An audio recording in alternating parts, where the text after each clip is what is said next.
Hi guys, and good morning everyone for a new video. This is part number 2. First we had the 5 things I love about my town car, and today I have the 5 things I don't like about my town car. I don't say hate, because there's nothing I really truly hate about this town car. I did not pick the best spot here. I thought it might be a good idea, but I don't think so much. I mean, there's a lot of traffic on the freeway there, a lot of noise, some birds here in the trees already. But on the good side, it's cooling down out here.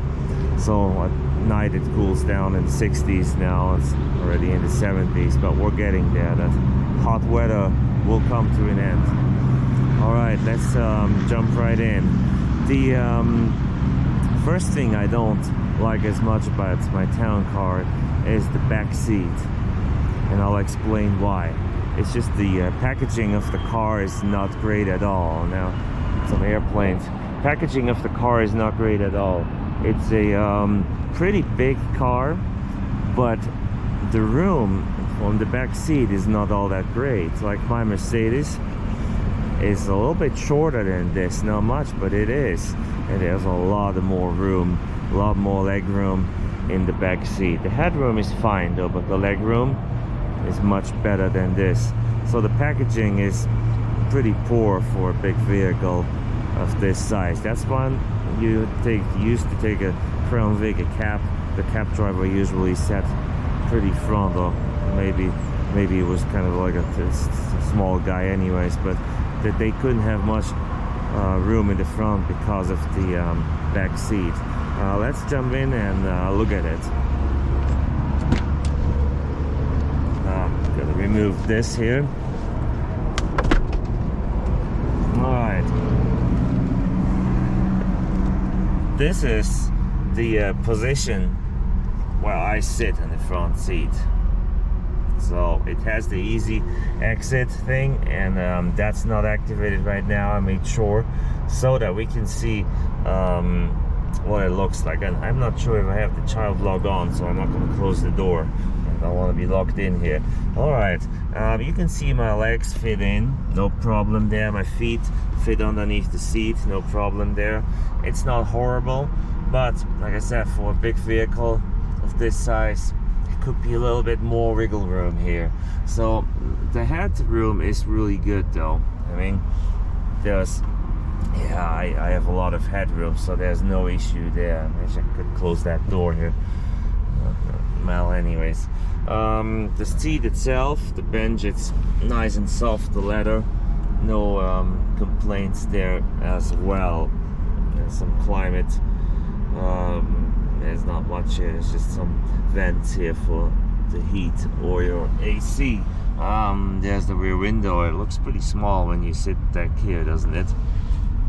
And yeah, so no complaints, but the legroom could be better, and I guess the headroom is fine. What else do we have here? We have a little hook here.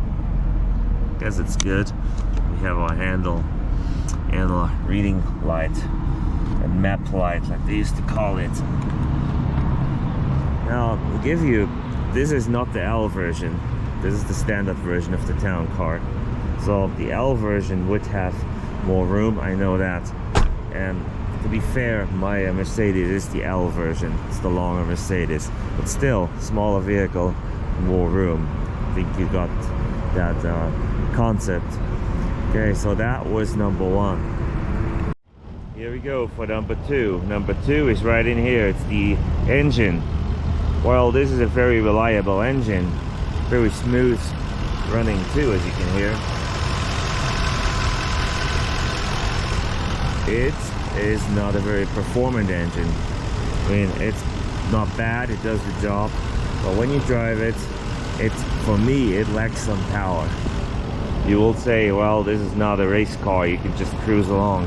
That's right, I can, but sometimes it's nice to have a vehicle that has a little bit more power. This is not it. So if you push it, if you floor it, it shifts up and it gets into a little bit higher RPM, and it gets going, you know. It's not horrible, but I like an engine that's a little bit more effortless when you need the power, and it's just not doing that. I don't mind though. I mean, I lived with a platform car for many years as a daily driver, and I loved it, so it's not a big deal. Just keep that in your mind.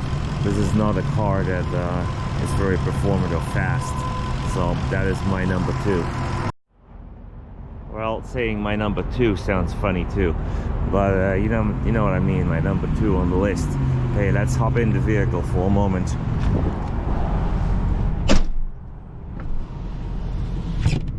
All right, turn the fan down so it's more quiet. Okay, my number 3 is the low technology in this vehicle. I mean, this was mine is from 2007. They were built till 2011, and basically excuse me, the technology, the tech you have in here is the same as an early 90s car. You know, there is not really anything. There are no automatic windshield wipers, which already my 90s Mercedes has. There are automatic headlights, but I mean, that's really old tech there. Yeah, there's I can't even think of anything new or techy that's in here. There's just nothing. I mean, automatic seats, programmable seats there, memory seats, heated seats, but that's all just basic stuff, you know. Then a little trip computer here, you know, you scroll through it.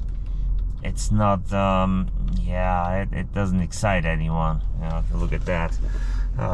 Stereo sounds good, I think, but it's just a cassette CD player.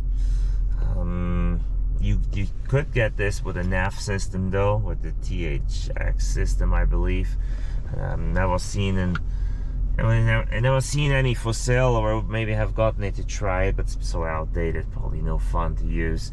Anyways, there's not really any tech in here, any technology, anything advanced in here, which Cadillac did have back then. Mercedes, BMW, all the other brands had more advanced technology in their vehicles when this came out.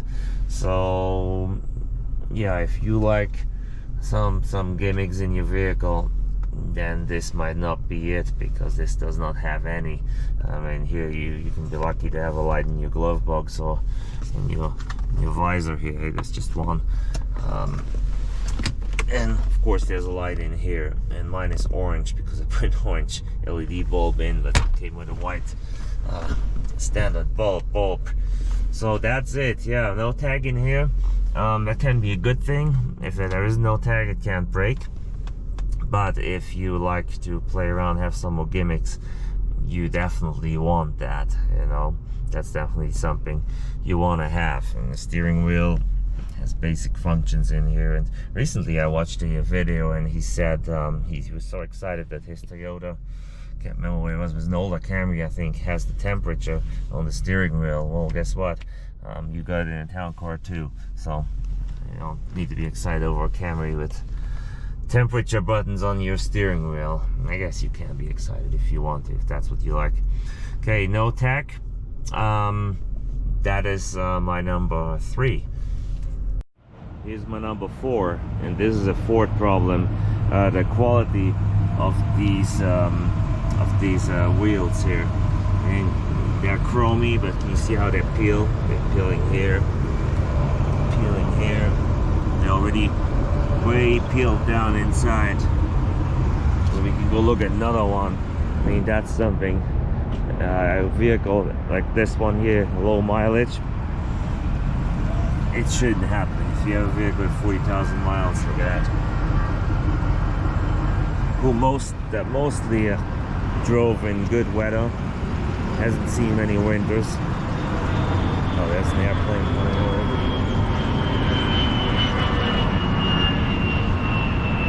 There it is. Mostly seen good weather. They shouldn't feel like that. At least I don't think so.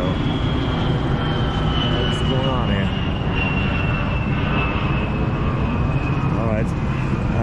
Yeah, so low quality of the chrome wheels, and I don't know what to do. What would you do? Does anyone know? just keep them till they look a little worse, or you just have them redone, which costs a lot of money too. Well, what you do with them? So that's a question I have. Let me know. And I just noticed this here, this chrome piece is kind of loose. Yeah, this is loose. Okay, I'll have to fix that. Let's go check if the other side is on. See, this is a low budget show, but you're right here with me with the camera. See where the action is. That one's good. That one's good. Good. We found something to fix, and I'll get on that. Put that back on there. I think it's just the top that's loose. Yeah, it's just the top that came off here. That's all right. I'll glue that back on. All right, where were we? Number 4.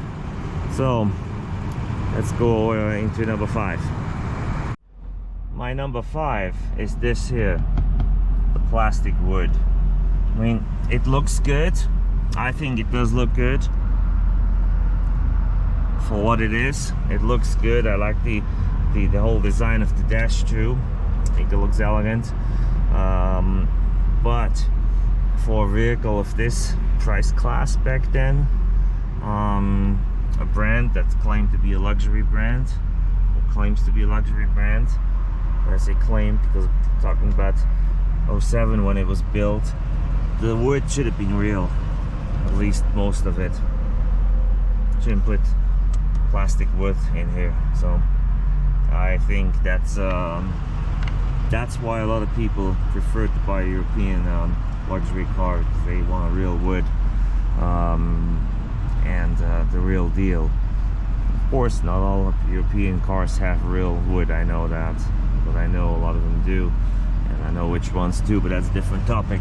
See, this is the plastic wood again, and here, and it does not look ugly, but you can tell it's not real.